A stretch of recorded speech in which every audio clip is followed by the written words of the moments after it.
Bonsoir à tous, bienvenue à cette conférence sur le Portugal et Monténégro. Donc, deux voyages que que chez Caravanier nous proposons, c'est deux voyages en Europe. Je vais vous présenter d'abord le Portugal et ensuite le Monténégro. Alors, je vais commencer par me présenter moi. Donc, je m'appelle Frédéric, je travaille chez Caravanier depuis quelques mois, un peu plus que quelques mois. Mais je guide aussi pour Caravanier depuis plusieurs années. Et notamment, je guide les destinations du Portugal et du Monténégro, ce qui fait de moi une personne assez bien placée pour en parler. Voilà. Donc, pour ceux qui ne connaîtraient pas Caravanier, alors, attendez, je vais essayer de passer mon diaporama supplémentaire. Ce serait bien que ça marche. Voilà, voilà. Alors, donc pour ceux qui ne connaîtraient pas Caravanier, donc Caravanier, c'est une agence de voyage spécialisée dans les voyages d'aventure. C'est une agence qui existe depuis environ 25 ans. Notre spécialité, c'est vraiment les voyages de randonnée. D'accord? Donc, quand vous vous adressez à Caravanier, si vous allez sur le site de Caravanier, la grosse majorité, vraiment notre expertise, se situe dans les voyages de randonnée.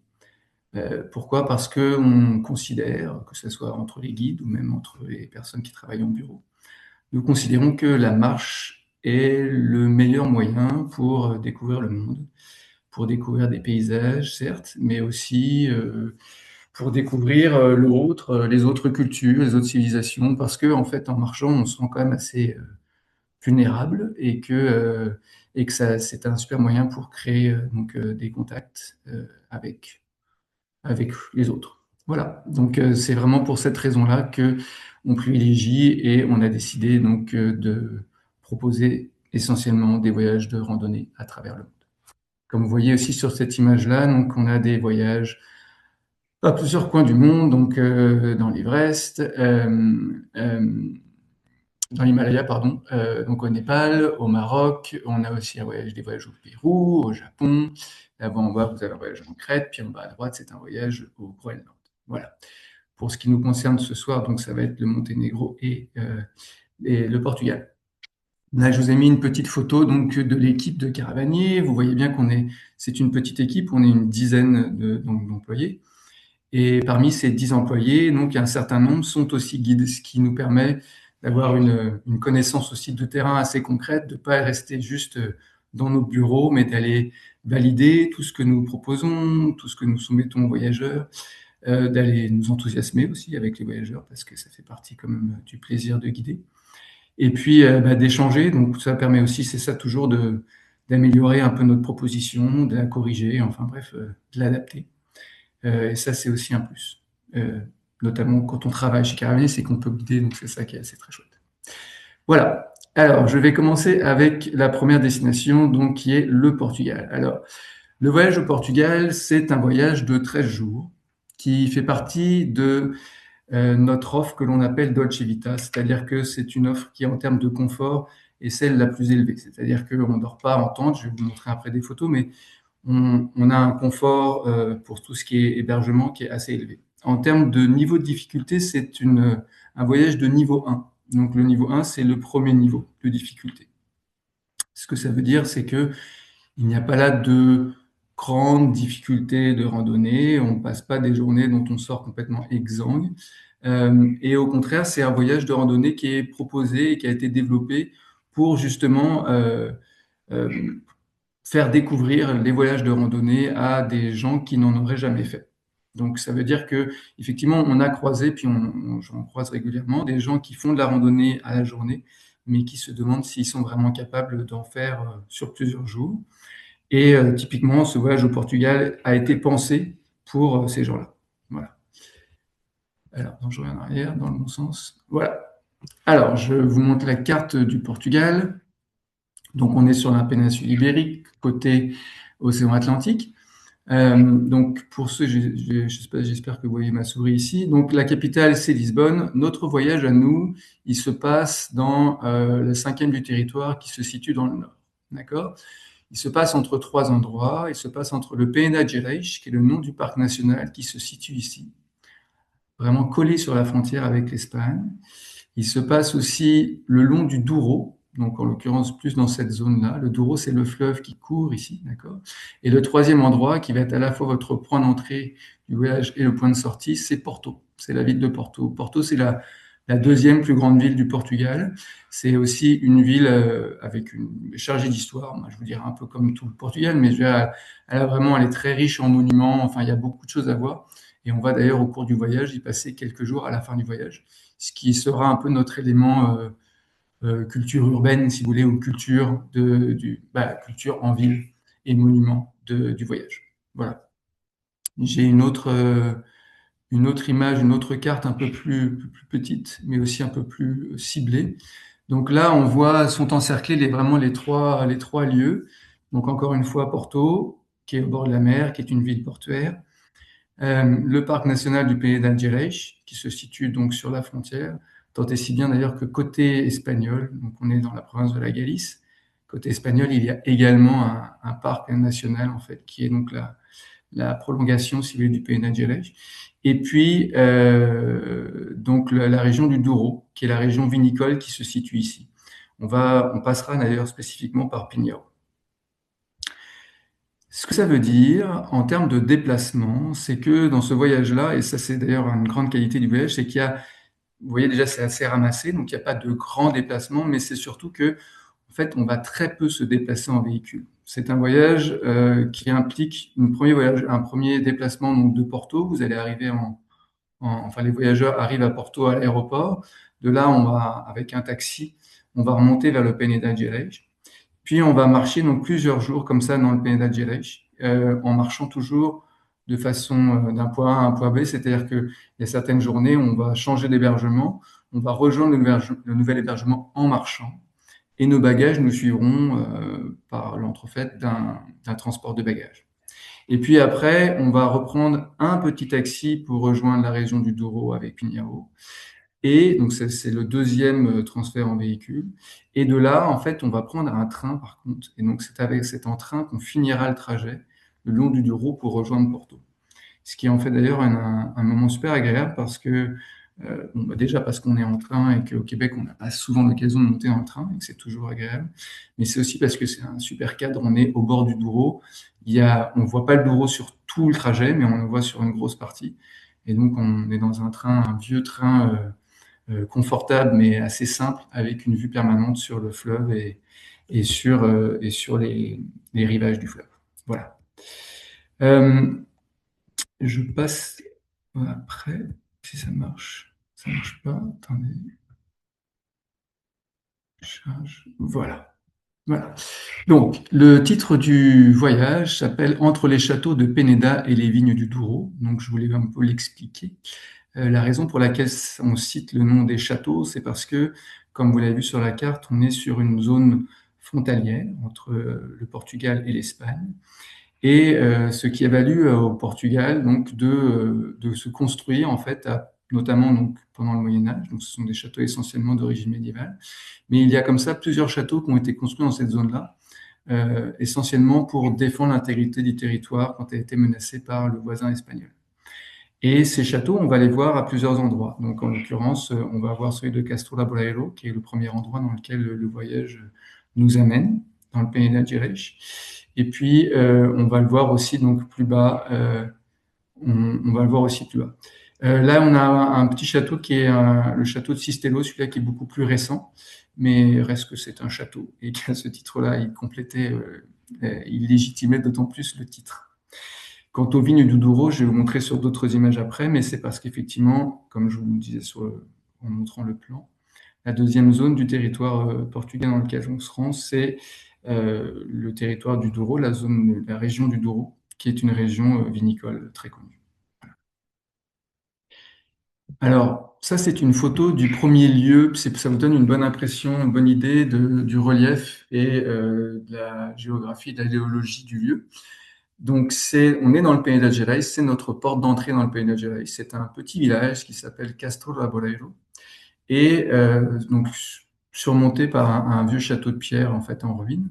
Mais donc c'est un petit village enclavé comme ça entre collines, vallées et donc gros blocs granitiques. Parce que c'est ça un peu la géologie du lieu, c'est que on va marcher comme ça dans un paysage de forêts et de roches granitiques qui affleurent comme ça, et qui parfois sortent de terre. Ce qui en fait des paysages assez singuliers et aussi très jolis. Donc ça, c'est le premier village dans lequel on se rend. Et on va donc de cet endroit faire plusieurs randonnées en boucle avant de quitter le lieu pour un deuxième lieu. Euh, ce transfert-là se fera donc à pied toujours. Voilà. Ça, c'est pour vous montrer un peu l'environnement dans lequel on marche. Donc, on est dans un lieu qui a été, qui est habité depuis des centaines d'années, depuis plus que ça, en fait, mais qui s'est donc beaucoup développé à l'ère médiévale. Et donc, on a plein de petits villages qui ponctuent comme ça et qu'on va traverser au cours de nos randonnées. Et donc, on a bien une présence humaine qui va se manifester de plusieurs manières. D'abord par les cultures qu'on va croiser, et puis aussi par toutes ces constructions. Et comme vous avez pu le voir sur la photo plus globale, donc on a ces roches granitiques et cette roche granitique qui est tout au long enfin, qui forme vraiment, qui compose le paysage. Et c'est ces roches-là qu'on va aussi retrouver sur les sentiers. Elles vont être utilisées pour paver le sentier, pour paver les sentiers, puis pour construire aussi tous ces petits murets qui délimitent les exploitations agricoles et qui aussi, bien sûr, sont utilisés pour construire les maisons, les fermes. Enfin, voilà. Et donc, c'est des villages qui sont souvent moins habités, voire abandonnés, voire qui ont été petit à petit transformés en plutôt des villages saisonniers, c'est-à-dire que les gens maintenant viennent y vivre plutôt l'été, et voilà. Mais ça reste, c'est des villages qui ont une âme parce qu'ils sont très anciens et il y a des très belles constructions comme ça en pierre, certes simples, mais très très jolies. Donc ça, c'est un peu l'environnement dans lequel on marche aussi. On a un environnement aussi de rivière avec des vieux ponts, avec parfois même des petits moulins, comme on le voit sur cette image. Et puis, donc ça, c'est d'autres images de sentiers qu'on emprunte. Donc là, ça, c'est toujours dans la zone de Castro Bolaiolo, hein. Donc on voit ces gros blocs de granit. Et puis aussi, on voit alors on n'est pas toujours à couvert, c'est-à-dire que quelquefois, on est plus dans de la lande. Donc en fait, une végétation finalement assez rase, ce qui explique qu'il est quand même assez important de boire et de se protéger du soleil, parce que quand il fait très chaud, on peut quand même le sentir. Mais c'est aussi pour cette raison que on propose ces voyages au début de l'été et en fin de l'été, mais non pas en plein milieu de l'été, parce qu'il ferait probablement trop chaud pour que ça soit appréciable en randonnée, en tout cas. Voilà. Je continue. Voilà, ça c'est une rivière que l'on va longer en revenant vers Cassola Boreiro. Donc vous voyez, l'eau est quand même très très belle. On peut même s'y baigner. Elle peut être assez fraîche en début de saison. En fin de saison, c'est plus agréable. Mais c'est toujours une opportunité. Voilà. Ça, c'est une autre ville dans laquelle on va s'arrêter, dans le Penedès de Gerês toujours. Donc, c'est notre deuxième lieu dans lequel on va dormir. C'est une ville qui s'appelle Peneda et qui est connue au Portugal parce que c'est un lieu de pèlerinage. Donc, ce qui explique cette construction-là, cette église-là, qui est au pied donc d'une grosse roche, comme on peut le voir. Et notre hôtel est situé un tout petit peu sur la gauche de cette église. Euh, Lorsqu'on y va en début de saison, enfin en début d'été et donc en début d'automne, le village est très peu fréquenté. Bien souvent, on est les seuls résidents de l'hôtel. Mais il faut savoir qu'à un moment de l'année, il y a des millions pardon, pas des millions, mais des milliers, pardon, je vais rester calme, des milliers de gens qui se rendent à cet endroit pour faire ce pèlerinage, parce que après Notre-Dame de Fatima, c'est le deuxième plus haut lieu de pèlerinage religieux, catholique, bien sûr, au Portugal. Et la religion catholique est une religion qui reste très présente dans la culture portugaise. Voilà. Alors, encore une autre image des sentiers sur lesquels on peut marcher. Et puis, bon, il y a une construction, ça s'appelle des espigueiros. C'est des constructions qui vont aussi jalonner, qui vont nous accompagner tout au long du voyage de randonnée. Je pourrais ne pas vous dire ce que c'est et vous laisser deviner, mais ce sont des sortes de greniers à grains qui sont donc traditionnels et qu'on retrouve encore aujourd'hui. Parfois encore utilisés comme greniers à grains, parfois utilisés comme lieu de rangement, comme une sorte ouais, comme un petit garage. Voilà. Voilà d'autres photos. Toujours dans le pays d'Algérie. Donc, pour revenir un peu avec la fiche descriptive ou les quelques données élémentaires que je vous ai données sur le voyage. Donc, c'est un voyage de niveau 1. Ça veut dire que il n'y a pas d'énormes dénivelés. On n'est pas sur une recherche d'effort continu. On est plus sur de la longue marche. C'est-à-dire qu'on va quand même marcher quand on part, on va marcher successivement, parfois des journées complètes, parfois des demi-journées. Le voyage est conçu pour que, après 2 journées complètes, généralement, on ait une troisième demi-journée qui soit plus une journée un peu de récupération, c'est-à-dire qu'on va marcher juste une demi-journée et pouvoir se reposer un peu l'autre demi-journée. C'est un peu pensé comme ça, si vous voulez. On va enchaîner quelques jours de marche, puis après avoir une demi-journée de repos et reproduire ce système-là. Mais ça veut dire quand même que quand on marche des journées complètes, il faut compter 6, 7 heures parfois de marche dépendamment du groupe et dépendamment de la vitesse du groupe. Alors, oui, ça fait des longues journées, mais encore une fois, on n'est pas sur du défi, on est presque sur un rythme qui pourrait devenir un peu méditatif ou contemplatif, si vous voulez. On n'est pas, on marche un pied devant l'autre, on peut tout à fait vraiment se dédier à la contemplation, regarder le paysage autour.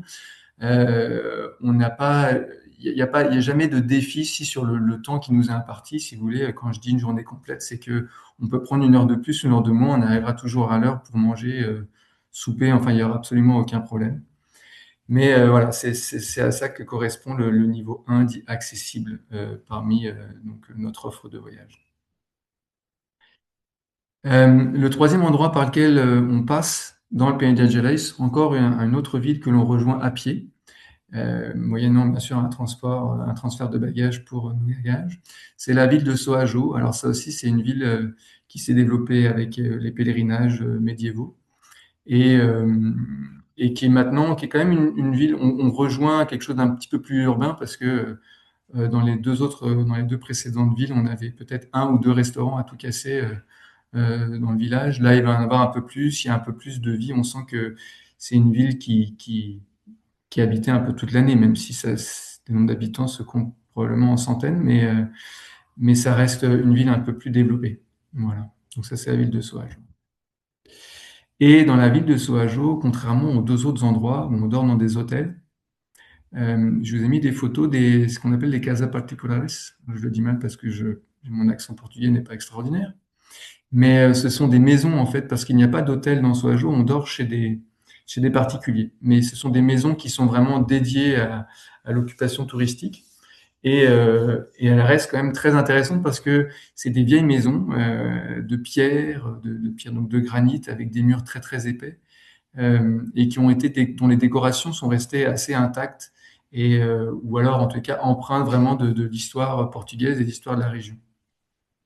Donc on n'est pas sur des chambres, sur des Airbnb tout blancs qui ressemblent aux précédentes et au ceux du lendemain. C'est vraiment des maisons très typiques, très jolies, très intéressantes, et puis aussi des paysans dans le sens où on n'est pas habitué à dormir dans ce genre de maison, donc ça en fait des hébergements quand même très intéressants.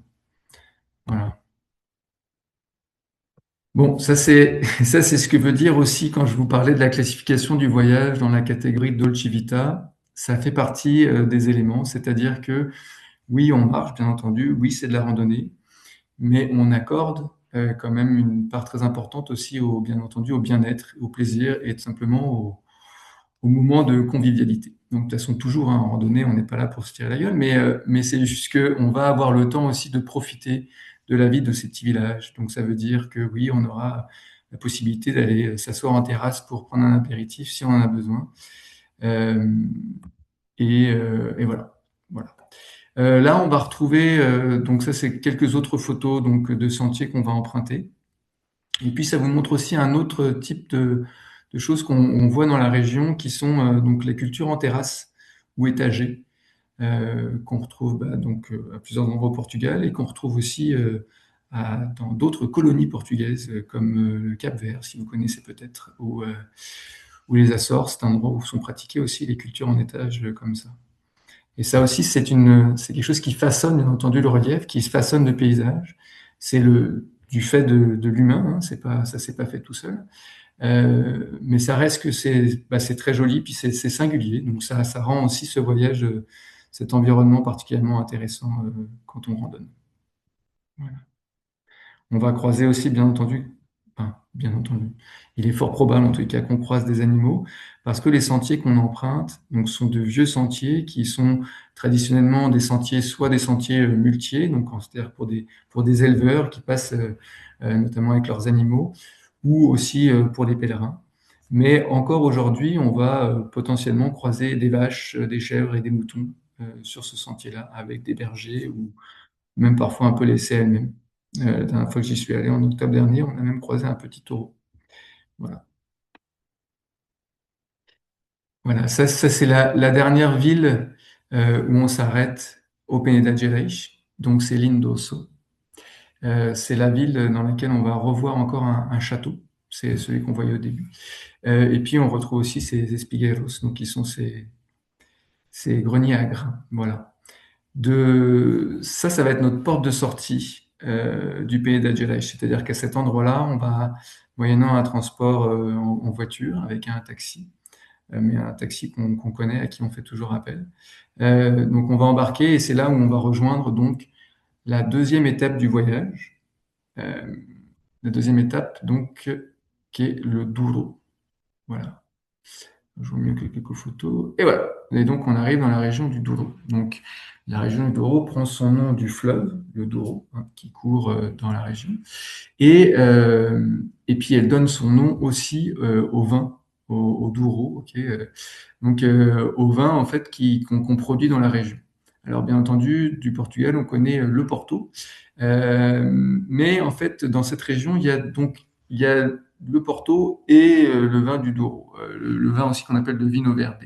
Donc en fait, il y a du vin qu'on peut consommer qui ressemble au vin qu'on va trouver entre guillemets du vin avec des crus chaque année, quoi, voilà. Et puis il y a le Porto, donc qui est un vin qui a été travaillé avec une sorte de brandy. Je vous raconterai l'histoire si vous venez en voyage, mais c'est une histoire bien particulière.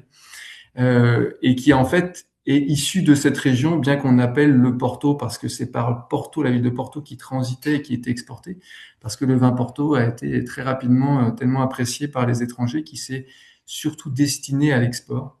Et donc il passait par la ville de Porto, il était chargé sur des bateaux, et là, hop, il partait vers d'autres destinations. Mais avant même de rejoindre, enfin pour rejoindre la ville de Porto, il était déjà les tonneaux étaient déjà déposés sur des bateaux et ces bateaux-là descendaient le Douro justement pour amener les tonneaux de vin jusqu'à la ville de Porto. Et voilà. Donc on retrouve dans la région du Douro donc ce relief avec toujours beaucoup de collines et beaucoup de vignobles partout, partout, partout, partout, partout. Donc quand on passe donc la partie du séjour que l'on passe dans le Douro, elle va être justement voilà. En tout cas, elle va se passer beaucoup sous l'égide du vin, c'est-à-dire vraiment chapeautée par cette idée, cette production vinicole. Donc, on va marcher sur des terrains vinicoles, dans des vignobles. On va voir, il y a quelques oliviers parfois, comme sur cette photo, mais on va marcher, donc, on va traverser des vignobles, on va emprunter des sentiers qui naturellement traversent des vignobles. Et puis, on va dormir aussi dans un lieu qui est aussi un vignoble. Et puis on va se rendre comme ça en marchant jusqu'à des dégustations. Ça fait partie, c'est dans le programme. On va aller visiter un vignoble et déguster le vin, goûter au vin qu'il qu'il- qu'il produit sur place. Et donc on se retrouve dans ce cadre-là, assez, assez magique en fait quand même, avec une vue, donc comme vous pouvez le voir sur toutes les collines et tous les vignobles comme ça étagés là qui sont faits sur les collines avoisinantes, et on déguste un repas tout en goûtant le vin produit localement. Voilà. Tout ça en short et pieds nus, bien sûr, c'est toujours plus agréable. Voilà. Et puis bien sûr accompagné de nourriture parce que boire sans manger, c'est un peu dur. Voilà. Quand on est dans la région du Douro, on passe par Provezende que vous avez vu inscrit sur l'image précédente. Donc ça, c'est un peu sur les hauteurs. Et puis après, on va rejoindre vraiment Pignao. Pignao, c'est une ville qui est directement au bord du fleuve. Ça va être d'ailleurs l'occasion de faire une petite randonnée, donc de descendre jusqu'à cette ville de Pignao. Et de là, on va faire aussi quelque chose d'un peu particulier, c'est qu'on va embarquer sur un petit bateau pour faire une croisière sur le Douro. Alors, il ne s'agit pas un gros paquebot ou quoi, il s'agit vraiment d'un petit bateau et qui reprend la forme en fait des bateaux, des vieux bateaux sur lesquels étaient chargés les bidons. Donc, ça ressemble plus à des longues barques, si vous voulez. Et quand on part en groupe, on a vraiment on se débrouille pour avoir le bateau pour nous. Et ce voyage-là, enfin cette excursion-là en croisière, ça sera l'occasion aussi d'avoir un guide qui nous racontera l'histoire du Douro, qui nous racontera aussi bien sûr comment est fait le Porto, l'histoire du Porto. Enfin voilà, donc c'est assez intéressant de ce point de vue-là aussi. Je continue. De Pignao, après l'excursion en bateau, on va monter donc dans ce train dont je vous parlais tout à l'heure. Et ce train nous mènera jusqu'à Porto. Donc c'est un voyage de 3 ou 4 heures de train, mais qui se fait très bien. Et puis vous voyez, avec une super belle fenestration, c'est super ouvert. On a de la place et on peut admirer le paysage. Donc, comme je vous disais, sur une grande partie du voyage, on va avoir vue sur le Douro et sur les rives du Douro. Et puis après, on s'en va, pardon, dans une zone un peu plus ombragée. Voilà. Pour arriver finalement à Porto. Donc ça, c'est la fin du voyage. Quand vous arriverez à Porto, vous n'allez pas pouvoir voir vraiment la ville, en fait, dans le voyage de groupe en tout cas, parce que très vite, on se rassemble à l'aéroport, puis on prend le véhicule, le taxi, puis on s'en va dans le pays de. Donc ça sera vraiment à la fin du voyage. Mais à la fin du voyage, on va avoir plus de temps et on va avoir l'occasion de visiter Porto. Normalement, il est prévu d'avoir une visite guidée en fait, de la ville. Puis il y aura aussi même un temps libre pour chacun pour que tout le monde puisse se promener un peu au gré de ce qu'ils veulent faire. Donc Porto, c'est une ville qui est à la fois sur le fleuve et au bord de la mer. Donc il y a plusieurs ponts, dont celui-ci, le Dom Luís, qui est un pont vraiment très, très reconnu en fait à Porto. Vous le verrez reproduit dans toutes sortes d'images. C'est un pont qui a été construit non pas par Gustave Eiffel, mais par un de ses associés. Donc il y a quand même un peu la patte Gustave Eiffel pardon, dans cette construction. Mais c'est ça, on passe aussi donc du temps à Porto et suffisamment de temps en tout cas pour avoir une bonne impression de la ville. C'est une ville touristique, certes, mais c'est aussi une très belle ville avec beaucoup de couleurs, plein de petites rues étroites, pavées. Il y a une vraie vieille ville qui a une âme et c'est donc très très plaisant. Voilà. Donc on voit, et puis donc là il y a un téléphérique en fait qui traverse le Douro, mais on peut tout simplement aussi se promener sur les collines. Porto a sa petite sœur en fait qui est juste de l'autre côté du fleuve qui s'appelle Nove Gaia. Mais on peut passer de l'une à l'autre comme ça assez facilement dans la journée. C'est l'occasion d'ailleurs d'emprunter les ponts. Voilà. Donc ça, je vous ai mis un peu le descriptif des conforts, parce que c'est ça, comme je vous disais en introduction, ce voyage au Portugal, il est catégorisé donc dans la catégorie Dolce Vita. Et donc, ce que ça veut dire pour nous, c'est que en fait, il s'agit d'avoir des hébergements qui sont en hôtel ou en auberge, bon, bah, charmant, mais en tout cas très confortable. Et puis, on dort 1 à 2 nuits. Non, c'est quoi? 1 à 2 nuits en refuge? Non, c'est pas le cas. Mais par contre, on va dormir même plusieurs nuits au même endroit. Ce que ça veut dire aussi, c'est que ça rend le voyage de randonnée très, très confortable parce que quand bien même la journée va être un peu plus éprouvante, un peu dure sur les jambes, bah, on aura le soir la possibilité de dormir dans une bonne chambre d'hôtel avec un bon lit. Et puis, ça veut dire aussi que, c'est ça, on va manger beaucoup dans des restaurants. D'accord. Donc, le midi, on aura souvent plus un pique-nique puisqu'on mange sur le sentier. Ce sera souvent, la majorité du temps, ça sera le guide qui va préparer en fait le pique-nique, ou alors ça sera une partie proposée par l'hébergement et puis le guide la complétera. On fait ça à base de produits frais, hein, quand moi je guide en fait ce voyage-là, j'achète à l'épicerie du village de quoi compléter, de quoi faire des salades. Donc l'idée, c'est toujours d'avoir des produits frais, bons et goûtus. Euh, et puis le soir, par contre, on mangera bah, toujours en restaurant. Donc soit un restaurant associé à l'hôtel dans certains endroits parce que tout simplement il n'y a pas d'autres restaurants, soit on sortira et on ira voir un restaurant qu'on a validé, qu'on a essayé et qu'on a approuvé et que les gens ont approuvé. Donc c'est ça que ça veut dire Dolce Vita. C'est en ça aussi que ça rend ce voyage très accessible. Alors c'est que à la fois le niveau est pensé pour des personnes qui n'ont pas forcément beaucoup d'expérience en voyage de randonnée, et aussi pour des gens pour lesquels, pour des voyageurs pour lesquels le confort est quand même un élément important. Donc voilà. Autre chose que je dois vous dire sur ce voyage, attendez, je passe à l'image d'après. Alors c'est ça, ouais, accessible. Ça, c'est un peu le descriptif que vous retrouverez sur notre site internet. Mais donc, il dit journée de pause possible régulièrement, sac de jour léger. Effectivement, on ne transporte pas ses bagages. Donc, on est à une faible altitude. Voilà, donc, et c'est effectivement le cas. C'est-à-dire il y a pas beaucoup de, il y a un dénivelé très très faible. Généralement, c'est 500 mètres ou moins là, ou un dire plus, mais ça, c'est vraiment, ça reste assez bas. Comme je vous dis, ça peut être parfois en temps de randonnée un peu plus long, mais ça reste très digeste. Et puis à ça se rajoutent deux éléments. Le premier, c'est que il y a toujours la possibilité entre guillemets, de sauter une journée. Si dans votre rapport à l'effort ou au cours de votre voyage, vous souhaitez simplement, parce que c'est aussi des vacances, hein, ça se veut aussi, donc un voyage, c'est aussi l'occasion de se reposer, de profiter. Si vous avez envie de vous poser une journée ou une demi-journée, ben, c'est possible de le faire. Les journées où on fait des randonnées en boucle, bah, à ce moment-là, vous restez à l'hébergement. Et les journées où on rejoint un nouvel hébergement, alors il est possible d'embarquer avec celui qui se charge du transport de bagages. En fait, vous embarquez avec des bagages. Et puis vous nous retrouvez à destination à l'hébergement suivant.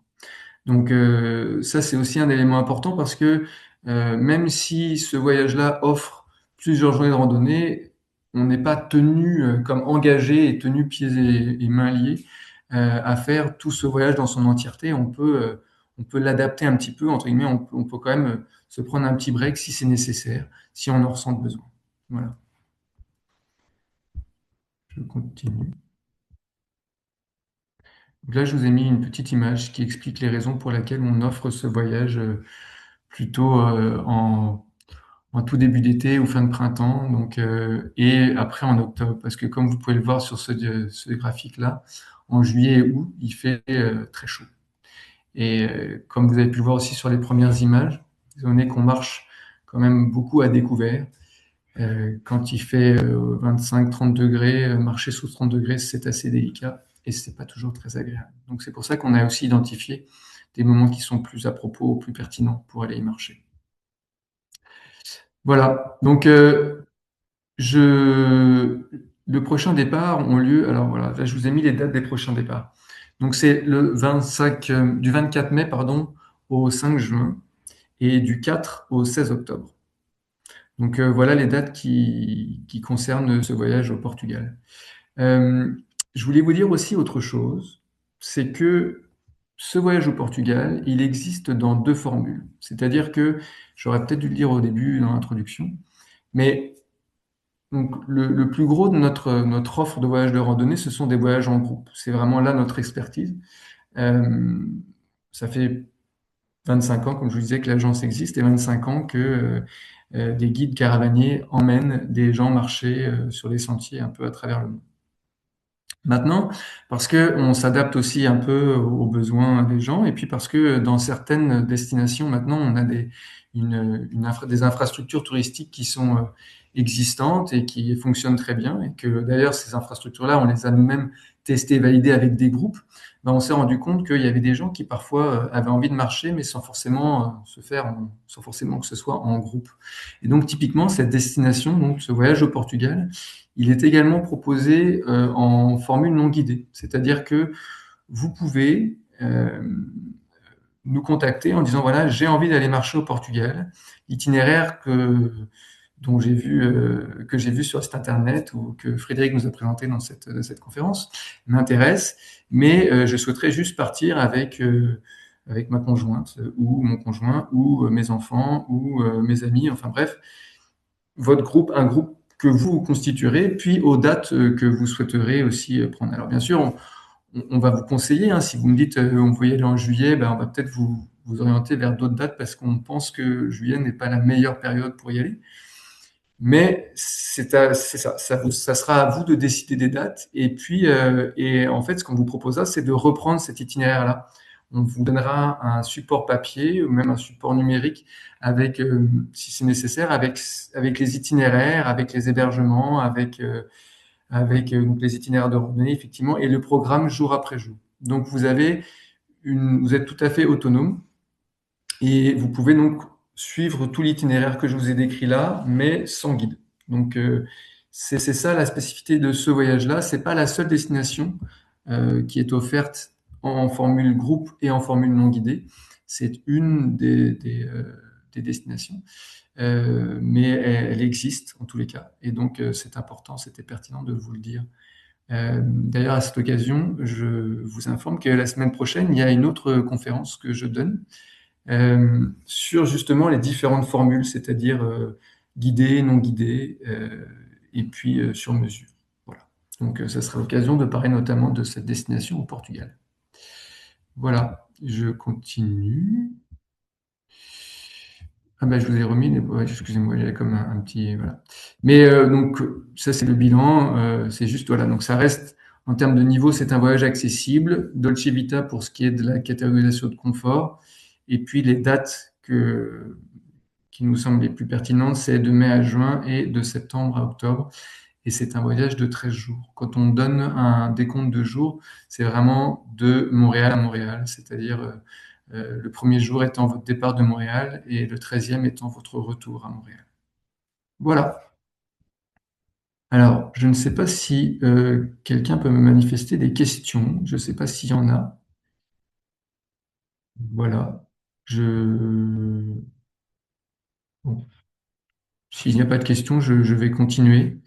En tous les cas, sachez que donc il y a plusieurs informations disponibles, bien entendu, sur notre site internet concernant ce voyage-là. Nous sommes plusieurs au bureau à connaître le voyage et donc, bien entendu, à pouvoir vous renseigner sur cette destination-là. Ben, n'hésitez pas à nous contacter si vous avez d'autres questions. Et puis, ben, il me fera plaisir d'en parler à nouveau. Puis, ça sera même peut-être encore plus agréable de voir un visage, parce que je suis tout seul devant mon écran. Moi, j'espère que cette conférence vous a intéressé, pardon. Je vais continuer avec la deuxième destination tout de suite, hein, parce que je vais juste, excusez-moi 2 secondes, je vais juste voir si quelqu'un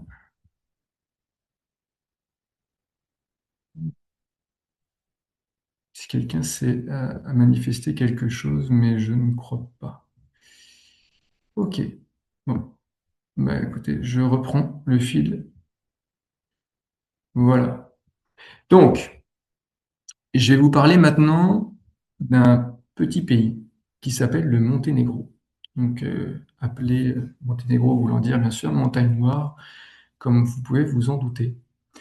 Alors, le voyage au Monténégro, c'est un voyage assez différent. Vous allez voir par le relief, bien entendu. C'est un voyage, bon, certes en Europe, mais c'est à peu près la seule chose qui relie le Portugal, enfin, le seul point commun, c'est que le voyage au Monténégro a lieu également en Europe.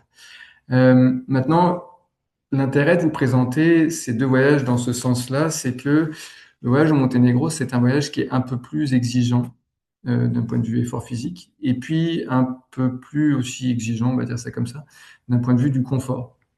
Donc, on peut, si vous voulez, pour des voyageurs qui seraient intéressés par un premier voyage de randonnée, on peut considérer que le voyage au Portugal est un bon premier voyage avec caravanier et que le voyage au Monténégro, pardon, est un très bon aussi deuxième ou troisième voyage. Parce que parce que c'est l'occasion de goûter à autre chose. C'est-à-dire que autant le voyage au Portugal a l'avantage de nous amener comme ça dans des paysages un peu désertés, mais magnifiques, mais sur un rythme qui est plus un rythme un peu méditatif. Autant dans un voyage comme celui qui est proposé au Monténégro, on sera plus sur des objectifs de sommet, des objectifs de hauteur, de point de vue comme ça, et de gratification à l'effort. Parce qu'on sait ça, on est, bah, il y a toujours une part de méditation dans la marche. Enfin, chacun le vit comme il veut, mais pour moi, c'est le cas en tout cas. Et je pense que pour plusieurs marcheurs, ça l'est également. Mais effectivement, là, on est vraiment peut-être plus dans une nature plus dominante, plus majeure, comme ça, plus en grand format. Et donc, effectivement, on va faire beaucoup de randonnées qui vont nous amener sur des sommets tout au long du voyage. Donc, bon, ça, on l'a déjà vu tout à l'heure. Voilà. Donc là, je vous ai mis une carte un peu. Bon, c'est juste pour vous situer un peu le Monténégro et est-ce que tous les soleils bleus, pardon, désignent des destinations de nos voyages. Donc, vous voyez, là, il y en a quand même une grosse partie en Europe et notamment dans le bassin méditerranéen. Donc, on a les îles Canaries, pardon, qui se trouvent ici, l'Andalousie ici, le Pays Basque, la Sardaigne, la Grèce continentale et la Crète, qui fait partie donc de la Grèce quand même. Et donc le Monténégro qui est ici. Alors, sans vouloir vous faire un petit cours ennuyeux de géographie, en fait, ce voyage en Monténégro, il se situe dans un massif qui s'appelle les Alpes dinariques. Et les Alpes dinariques, c'est le massif qui est sorti du fruit de la collision entre cet élément donc de terre ici et la plaque continentale européenne. C'est-à-dire qu'en fait, on a en Europe finalement trois péninsules. On connaît la péninsule ibérique avec l'Espagne et le Portugal. On connaît la péninsule italienne avec effectivement qui est marquée dans la limite et donc les Alpes. Et en fait, on a aussi la péninsule des Balkans. C'est comme ça qu'elle s'appelle, qui est donc toutes ces zones-là, les Balkans, et qui inclut aussi la Grèce. Et on a sur le haut de ces Balkans-là un massif donc, qui s'appelle les Alpes dinariques et qui court tout du long, qui est aussi encore le froid d'un choc entre des plaques tectoniques. Voilà. Donc ça, c'est la carte du Monténégro. Alors, comme vous pouvez le voir, le Monténégro, bah, vous pouvez le voir. En tout cas, c'est un petit pays, je vous le dis, un tout petit pays, qui est encerclé qui a pas mal de frontières. La frontière avec l'Albanie au sud-est, le Kosovo, un peu plus au nord, la Serbie, son grand voisin auquel Monténégro a longtemps été rattaché, la Bosnie-Herzégovine, et puis la Croatie ici, parce que la Croatie, comme vous le savez peut-être, c'est un pays qui est essentiellement le long de la côte. Et donc, il court jusqu'ici. Euh, Le voyage au Monténégro nous amène dans 4 lieux. Donc d'abord, on arrive à Podgorica, qui est la capitale, pardon, qui se situe ici dans la seule grande vallée du pays. Et de Podgorica, on va remonter dans le plus grand parc national, celui aussi qui a le plus haut sommet, qui s'appelle le Durmitor. D'accord? Et puis, on va passer plusieurs jours dans le Durmitor, on va randonner dans le Durmitor. Puis de là, on va faire une deuxième journée de transfert pour se rendre dans un parc, cette fois-ci un parc régional, mais aussi un parc montagneux qui s'appelle le Komovi. Et puis là, on va encore passer quelques jours et randonner dans le Komovi. Et puis après, on va rejoindre un troisième parc, qui est cette fois-ci un parc national, qui s'appelle le Proclétier. Et le Proclétier, on va l'aborder dans 2 endroits différents. C'est-à-dire qu'on va passer d'abord quelques jours ici dans le nord du Proclétier, puis après, on va descendre dans le sud du Proclétier, à la frontière avec l'Albanie. Et à la toute fin du voyage, on va reprendre la voiture et on va finir par passer 2 nuits dans la ville de Kotor. Alors la ville de Kotor, c'est la ville qui a aussi donné à la baie. Comme vous voyez, la baie, donc elle est très très très encaissée comme ça, avec une forme un peu alambiquée, mais ce qui fait que on est au bord de la mer, mais on ne voit pas la mer. C'est hyper protégé. Il y a beaucoup de relief. C'est aussi très très joli. Et puis c'est une cité en fait, c'est-à-dire que c'est une ville d'origine très ancienne, mais qui est surtout développée sous la République de Venise. Et donc, ça, c'est des petites villes forteresses comme ça, tout en pierre, avec une vieille ville vraiment magnifique. Et donc, on va passer un peu de temps dans cette baie-là, et notamment dans la ville de Kotor. Voilà. Donc ça, c'est pour la carte. Alors, dans le Durmitor, donc, qui est le premier parc dans lequel on va marcher, ça, c'est une photo de l'hébergement. C'est une petite auberge dans laquelle on va dormir. C'est le petit village de Nedaino, qui est vraiment un village qui compte 15 habitants à l'année. Donc c'est vraiment tout tout petit. L'hiver, les routes sont bloquées et donc fréquent que le village reste en autarcie comme ça pendant plusieurs jours l'hiver quand il neige beaucoup. Et c'est un hébergement qui est un hébergement agro-touristique. Et ça va être le cas pour deux hébergements que l'on va connaître au cours du voyage. C'est-à-dire que c'est en fait une ferme euh, qui, accessoirement, a ouvert donc des hébergements et un service de restauration. Et on mange ce qui est produit dans la ferme. Le propriétaire de cette ferme-là est aussi un des gardes du parc. Il est aussi éleveur, c'est-à-dire qu'on voit le matin et le soir partir avec ses vaches. Et il est aussi intarissable. Bon, intarissable, en fait, si on parle sa langue en tout cas, mais il connaît plein de choses sur le parc parce qu'il y travaille. C'est d'ailleurs par son entremise qu'on a identifié les sentiers que l'on va pratiquer donc, les premiers jours. Donc ça, c'est le premier endroit, ça s'appelle Nedain. Ça, c'est le type de relief qu'on va voir à Denaino. Donc, on a un relief comme ça vallonné. Ça, c'est la première randonnée qu'on fait. Cette randonnée-là, c'est carrément la randonnée des plaines ou des plateaux, la Planinitsa. Donc, on n'est pas sur de la montagne très, très escarpée. On est plus sur des vallons à herbe rase.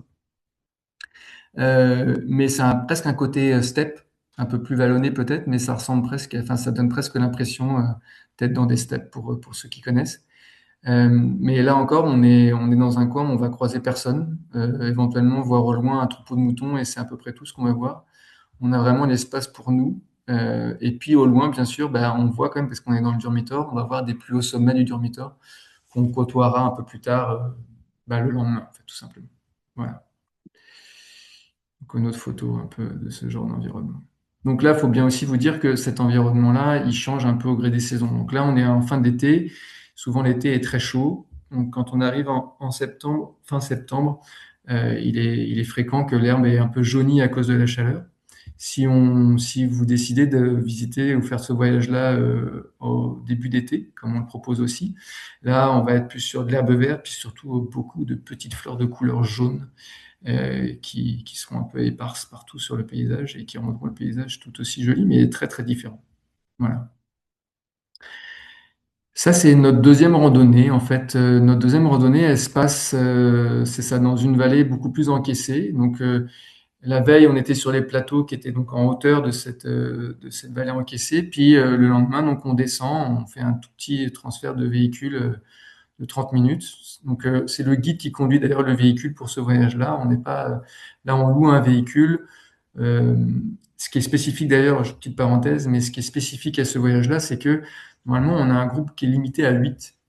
Pourquoi? Parce que les véhicules qui sont louables à cette heure encore, à cette heure-là, à cette heure-là, enfin, ça se peut que ça change dans les années à venir, mais en tous les cas, en ce moment, ces dernières années, on n'a pas trouvé d'autres véhicules que des vannes de 9 places.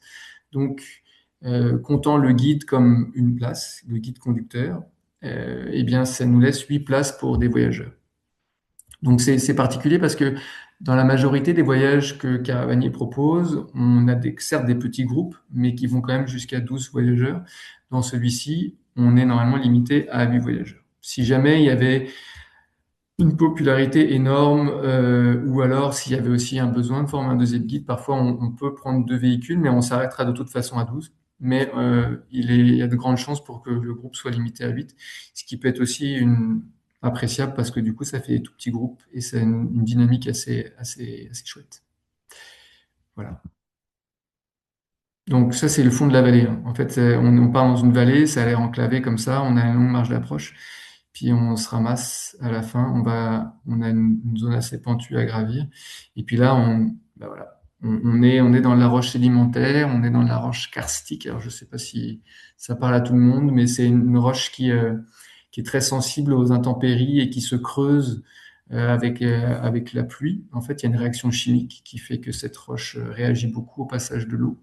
Et donc on a des petites grottes, on a voilà, un découpage vraiment très très marqué des aiguilles un peu partout. Enfin voilà, c'est un paysage très très découpé. Comme vous pouvez imaginer, ça c'est des photos qui ont plus été prises au printemps avec l'herbe verte. Voilà. Là, c'est une photo qui nous emmène dans le deuxième parc dans lequel on se rend pendant le voyage, le parc régional, cette fois-ci le parc du Comovi. Et donc là, On va voir, ça c'est le petit village de Stavna. C'est le village dans lequel on réside, dans lequel on dort. C'est un tout petit village, hein. Vous voyez un peu l'étendue des maisons là.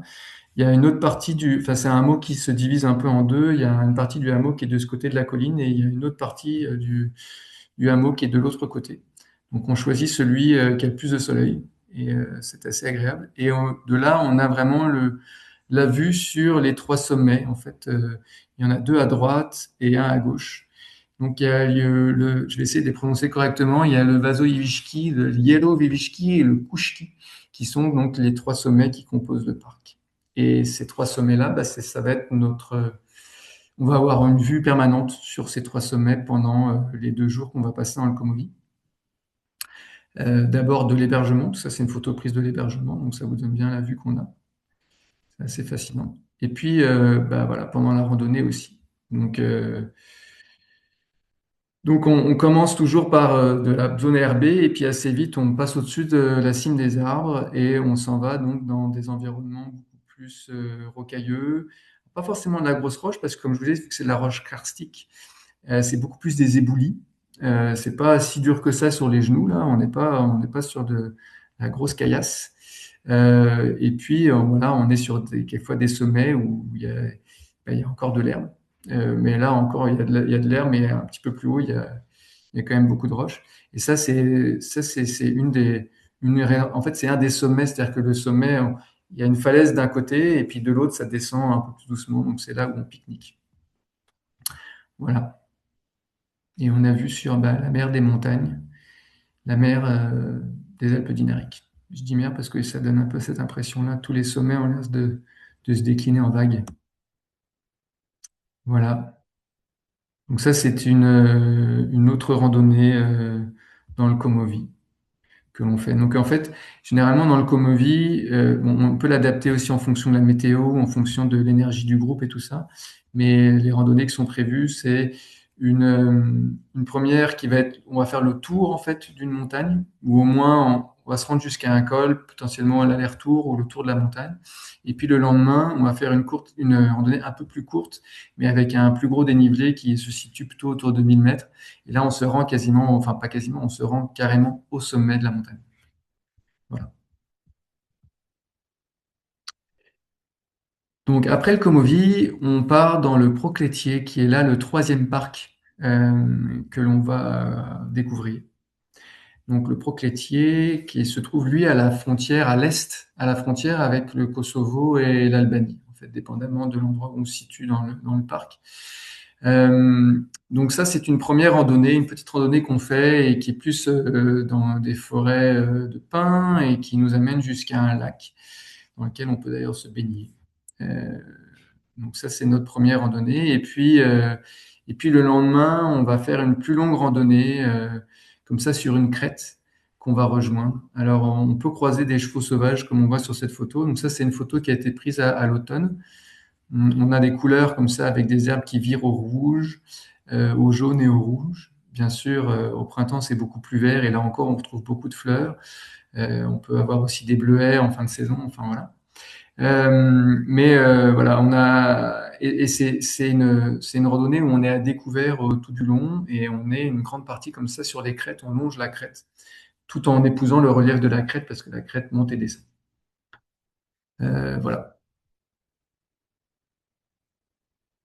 Ah oui, puis je voulais vous dire, je reviens sur cette photo parce que c'est un truc quand même que, en tant que guide, je trouve assez intéressant comme expérience à vivre. C'est que au Monténégro, donc oui, il y a des sentiers de randonnée, mais il n'y en a pas tant que ça. Donc en fait, les zones dans lesquelles on marche sont tout à fait sujettes et propices au hors-sentier. D'accord? Donc en fait, oui, je sais enfin, les guides qui vous guideront savent où ils vous emmènent, il a des références, il a des cartes, il connaît le sentier et tout ça. Mais on peut aussi beaucoup adapter, c'est-à-dire que si jamais aussi on sent que l'énergie du groupe est un peu moins élevée, ou au contraire, si on a des marcheurs qui veulent nous pousser un peu plus loin, eh ben, on peut s'affranchir en fait du sentier existant et on peut pousser un peu plus loin parce que on a aussi ce décor un peu à nu comme ça, on sait où on s'en va, mais on n'est pas obligé, on n'est pas tenu de marcher sur le sentier. Et c'est presque une expérience presque philosophique, je dirais, quand on est habitué à marcher sur des sentiers comme on fait en Amérique du Nord, parce on est des bons élèves et qu'on a appris à marcher sur le sentier pour respecter toutes sortes de choses, notamment la propriété privée, la faune, la flore et tout ça. Donc bien sûr, on respecte le sans trace et on veille à pas piétiner des talles pardon, de fleurs, mais on peut quand même s'affranchir des sentiers existants qui n'existent pas vraiment et on peut comme ça aller se promener comme on le souhaite dans la nature, ce qui est assez génial. Et puis quand on s'en va donc dans le sud du Proclétier, donc là on retourne dans des environnements très très plus de roches. Excuse-moi, je cherche pas, je trouve pas mon mot, mais en tout cas beaucoup plus découpé comme ça. Et donc on a, c'est ça, on va avoir deux journées dans le sud comme ça de grandes randonnées. Avec notamment l'accès à des lacs de montagne avec des eaux turquoises. Quand on y va en septembre, il y a des lacs qui disparaissent, il y en a d'autres qui demeurent, mais il y en a qui disparaissent. Et puis quand on est au printemps, bah, non seulement il y a des lacs, mais il y a encore des bouts de neige qui restent. Et donc vous voyez encore quand même ces strates de roches sédimentaires qui composent les montagnes avoisinantes. Et puis on voit aussi donc toutes ces pointes, ces aiguilles, en fait, ces montagnes qui sont très très découpées. Voilà. Alors, je dois vous parler quand même d'hébergement parce que, à la différence donc du voyage au Portugal dont on s'est parlé, dont je vous ai parlé précédemment, le voyage au Monténégro, il offre un confort moindre, mais néanmoins tout aussi intéressant et peut-être plus dépaysant pour le coup, parce que le modèle d'hébergement dans lequel on dort, c'est un modèle qui s'appelle le Catoun. Le Catoun, c'est le nom qui est donné à ces petites maisons en bois qu'on trouve dans la montagne. Traditionnellement, c'est une maison de berger, c'est-à-dire que c'est vraiment une cabane en rondin construite pour les bergers avec un minimum, enfin un confort vraiment minimal. Aujourd'hui, c'est une forme d'hébergement qui a été dupliquée et reproduite par plusieurs fermes dans plusieurs villages à des fins touristiques. Donc, on garde quand même cet esprit de simplicité, tout en bois, avec des services assez réduits. Mais néanmoins, ça devient quand même beaucoup plus confortable. C'est-à-dire que ils ont mettre bien sûr des matelas dedans, on ne dort pas par terre, hein, on a des matelas, il y a des patères pour accrocher ses vêtements, quelquefois même il y a des poêles, parfois il y a de l'électricité, parfois il y a un petit panneau solaire qui va être accroché pour avoir de quoi juste brancher un téléphone ou brancher quelque chose. Donc il y a quand même les éléments de base et on dort très très bien en fait. Pour être tout à fait honnête, on dort super bien dans les catounes, mais c'est ça, c'est juste que c'est un peu plus simple, même pas mal plus simple que les hébergements en hôtel. Voilà. C'est pour vous montrer un peu l'intérieur. Donc ça, à droite, on a un catoun donc avec deux lits simples, puis un guide ici, là même, donc, qui est équipé d'un poêle, celui-là.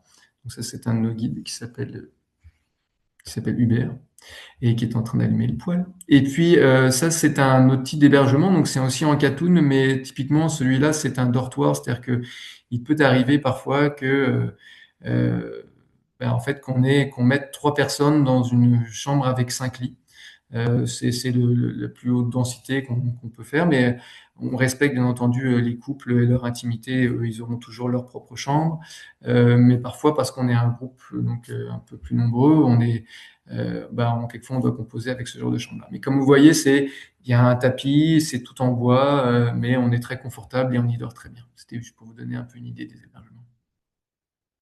Pour ce qui est de la nourriture, alors là, c'est pareil, on va, comme je vous disais, il y a à deux reprises, on dort dans des gîtes qui sont des gîtes agrotouristiques, euh, dans lesquels la nourriture qui nous est proposée est la nourriture vraiment ici, issue, pardon, de la production locale. Donc le pain est fait sur place, la viande est faite sur place, le beurre est fait sur place, la confiture est faite sur place, le miel aussi. Les légumes sont récoltés dans le verger, enfin dans le champ d'à côté.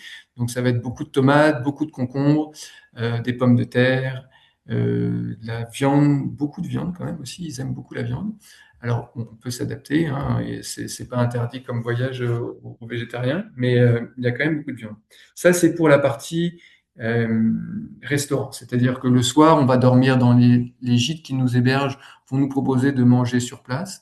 Donc ça va être, c'est eux qui nous font des plats, c'est des plats typiques, assez réconfortants, assez rassérénants, très bons. C'est peut-être pas de la nourriture, comment dire, hyper fine, mais après une journée de rando, c'est parfait. Ça convient très bien et tout le monde en convient. Et puis, pour les pique-niques, ça va dépendre des hébergements, mais il y a plusieurs hébergements qui vont nous proposer donc une base de pique-nique, c'est-à-dire au moins du jambon, du pain et quelques légumes.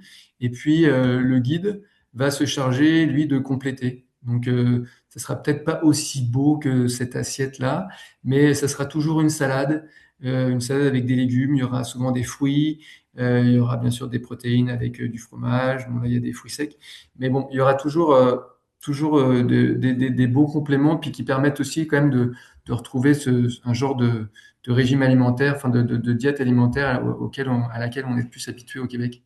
Euh, Ce qui explique aussi que tout au long du voyage, on va comme ça au moins 2 ou 3 fois, en passant par des villes un peu plus grandes, on va s'arrêter parce que ce sera l'occasion pour le guide de faire une petite épicerie et donc d'acheter ce dont il a besoin pour confectionner les salades. Voilà. J'avais pas encore parlé de la fin du voyage. La fin du voyage, elle se situe à Kotor. Donc j'ai parlé des 3 parcs dans lesquels on randonne. Et puis à la fin, on finit par Kotor. Donc, Kotor, alors sur cette photo, on le voit moins bien, mais la vieille ville de Kotor, c'est vraiment ce qu'il y a en bas à gauche. D'accord? Donc c'est une ville fortifiée qui est au bord de la mer, hein, même si c'est un ria là, qui se rend jusqu'ici. Euh, mais c'est ça, et qui débouche sur la mer Adriatique. Alors, c'est une vieille ville toute en pierre, avec des remparts. Cette photo a d'ailleurs été prise sur les remparts. On peut aller se promener sur les remparts, tout autour de la ville et aussi monter parce qu'en arrière de Kotor, il y a donc une montagne. Et donc, on peut aller suivre les remparts et monter comme ça le long des remparts en prenant de l'altitude. Ça offre une vue assez magnifique. On a l'impression presque que ça semble presque irréel quand on voit l'image, mais c'est vraiment très très beau et très très grandiose. Voilà. Ça, c'est une autre image. Donc, oui, c'est Alex, en fait, qui travaille au bureau et qui a été guide aussi un temps et qui est assis là sur un des remparts. Voilà. C'est beau, hein? Voilà. Donc, pour le Monténégro, donc voici, ça, j'ai remis encore une image. Alors, en termes de niveau d'effort, on est plus sur un voyage dit soutenu. Alors, c'est pas, faut pas que vous ayez peur de ça. En fait, si vous êtes intéressé par ce voyage-là, appelez-nous, puis on en discutera, dans le sens où ça s'adresse à des gens qui marchent et qui sont des gens sportifs et qui aiment marcher. Parce que c'est un voyage de randonnée, on marche plusieurs jours d'affilée et on mange quand même du dénivelé et on mange pas mal de relief. Donc c'est sûr, mais vous pouvez ne pas avoir une grande expérience de voyage de randonnée et être tout à fait capable de le faire parce que par ailleurs, vous êtes sportif, vous faites du ski de fond, de la course à pied, du vélo, enfin toutes sortes de choses. Donc c'est pas, faut pas être intimidé par le niveau soutenu qui est annoncé ici. En termes de confort, on parle d'épicurien parce que c'est la catégorie, c'est le nom donné à la catégorie. On n'est plus sur du Dolce Vita parce qu'on n'est plus sur de l'hôtel, on est sur quelque chose qui est un peu plus simple et qui pourrait ne pas convenir à tout le monde. Donc c'est pour ça qu'on appelle ça épicurien, mais épicurien quand même parce qu'on y dort bien. On n'est pas, c'est pas comme si on faisait une croix sur le confort. On dort pas dans une tente. On est quand même à l'abri du vent, de la pluie. On est protégé. On n'a pas froid et on est bien. Et puis donc les périodes, c'est juin à septembre. Donc vous voyez les 2 dates des prochains départs, c'est du 7 au 21 juin et du 13 au 27 septembre. Là encore, comme pour le Portugal, ce sont des dates qui sont pensées compte tenu eu égard à la chaleur estivale et aussi à la fréquentation parce que l'été au Monténégro, il fait très chaud, notamment sur la côte adriatique. Et donc, en fait, la côte adriatique devient assez touristique l'été, pour ne pas dire très touristique. Et les montagnes, du coup, gagnent en popularité un petit peu parce que les gens qui supportent moins la chaleur vont se cacher un peu dans les montagnes. Donc voilà. Ce que je vous ai pas dit sur le Monténégro, parce que j'ai oublié de vous le dire, et puis parce que je présupposais que peut-être vous le saviez. Mais le Monténégro, donc c'est un petit pays qui est pas indépendant depuis si longtemps, hein, et qui est un pays qui était longtemps associé à la Serbie euh, et qui a eu son indépendance, donc comme je vous dis, il y a une dizaine d'années. Et en fait, c'est un pays dans lequel le tourisme se développe, certes, mais il n'est pas encore trop développé, ce qui est génial parce que ça nous permet quand même d'aller marcher sur des sentiers de randonnée et de quasiment jamais croiser d'autres groupes, croiser d'autres mondes, et donc d'avoir un peu le sentier et les montagnes pour nous. Donc si vous voulez découvrir ce pays-là, c'est un bon moment pour le faire parce que on sent quand même qu'il y a une effervescence un peu touristique. On le voit déjà certainement sur la côte adriatique. Elle est déjà connue par tous les Européens comme étant une côte très très belle. Il y a eu notamment du coup par conséquent, pardon, des écueils un peu avec des constructions pas toujours très jolies sur la côte. Mais en tous les cas, dans les montagnes, on est encore à l'abri de ça. Et les villages sont encore superbes. Enfin, tout est très joli, tout est très agréable.